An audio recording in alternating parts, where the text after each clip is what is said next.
Hey, welcome viewers.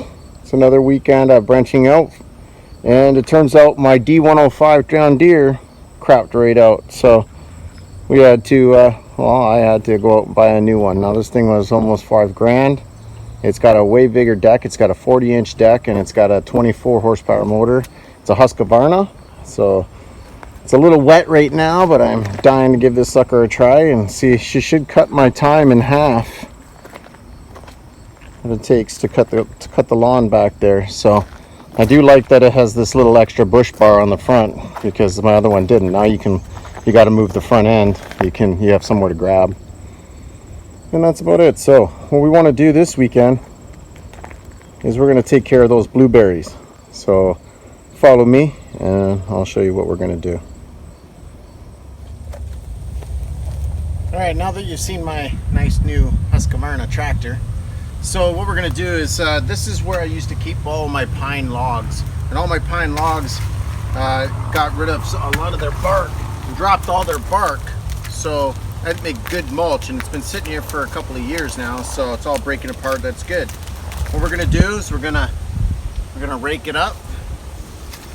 We're going to grab the cat, and we're going to take it out back to the blueberries, and we're going to spread that around. Now, blueberries and blackberries, and usually a lot of nuts, type of nuts, whether it's hazelnut or chestnut or whatever, they like an acidic type of ground. So this will help acidify the ground a little bit. The only thing that would be better than this would probably be pine needles. Now, I haven't talked to my neighbor in a really long time, so if I ever do see him, I will ask him if I can grab some of his pine needles out in his little thicket there, which is all pine needle. So it's an all pine needle forest bottom.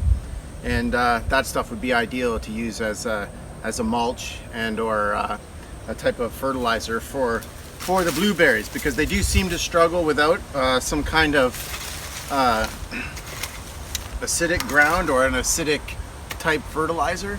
So let's get started. We're gonna just rake around. I'm not gonna move this because, you know, I'm lazy and I hate driving big things that aren't mine. So I'm just going to scrape up as much as I can and hopefully get enough load that will go back and have enough to cover all the blueberries and hopefully the blackberries, and then some. So stay tuned.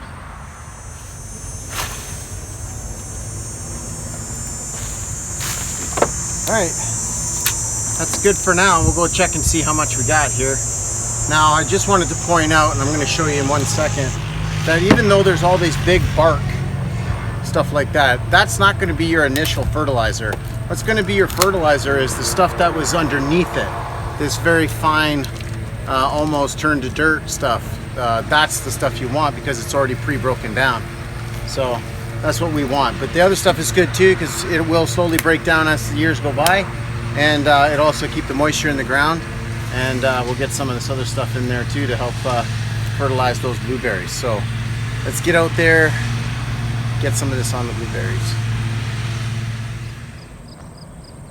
All right, so this is my little blueberry patch here. We're going to start with this, and this is going to be a trial for me anyways, but this is what most of the experts use, is just some kind of pine needle or something.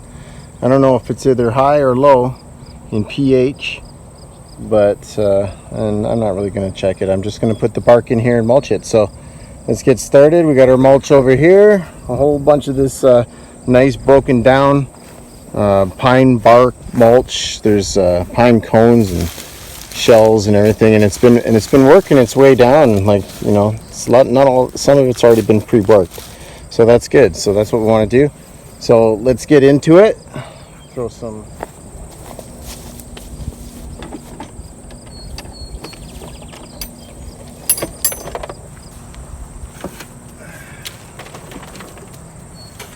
first week of August. I wanted people to know that this is my growing zone here is zone 6B. And that's I'm in southern Ontario. Again, we're just putting a nice little thick layer of mulch all the way up here and around them. We'll see how it goes. If there's enough left over, I'm going to do this to my blackberries as well. Now, in my other video, I also put wooden planks down, old wooden planks that I had that I cut from my sawmill, just to help deter the weeds a bit, and that also helps break down and act like a nursery log. So it is all natural. It's not like there's any chemicals in it or anything like that. So I'm going to keep going, fill it up and around, and I'll take you for a little walk through once it's finished. Okay, I'm all out of pine bark mulch, at least the amount that I've collected.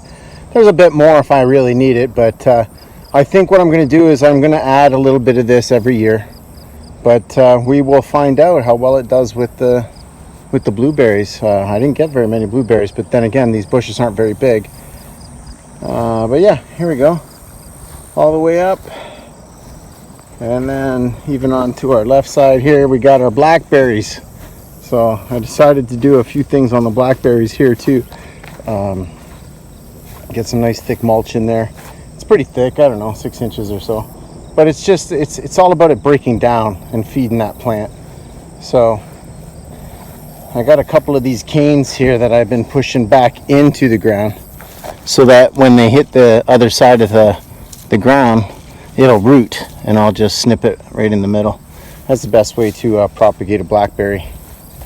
But that's it for this week. Just a short video. This is what I'm doing, trying to save the blueberries. I cut the grass with my new lawnmower. And this is branching out. Signing off.